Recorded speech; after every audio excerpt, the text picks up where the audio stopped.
నేను చాలా కార్యక్రమాలకు అటెండ్ అవుతాను, కానీ కార్యకర్తల మీటింగ్కి వచ్చినప్పుడు మాత్రం ఎనర్జీ డిఫరెంట్గా ఉంటుంది.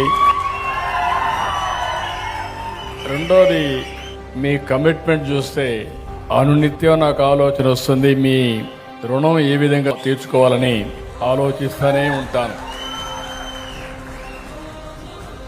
భారతదేశ చరిత్రలో మీరు చూస్తే తెలుగుదేశం పార్టీకి ఉండే కార్యకర్తలు ఏ పార్టీకి లేరు. అంకిత భావంతో పనిచేసే కార్యకర్తలుండే ఏకైక పార్టీ తెలుగుదేశం పార్టీ. 45 ఏళ్ల నా అనుభవం. కార్యకర్త ఎప్పుడూ తప్పు చేయడు, అది నా గత అనుభవం కూడా. తెలుగుదేశం పార్టీ ఒక విశ్వవిద్యాలయం రాజకీయ నాయకులను తయారు చేయడానికి. అందుకే ఎన్నో పార్టీలు వచ్చాయి, ఎన్నో పార్టీలు చరిత్రలో కనుమరుగైపోయినాయి, కానీ తెలుగుదేశం పార్టీ మాత్రం చిరస్థాయిగా తెలుగువారి గుండెల్లో ఉంటుంది.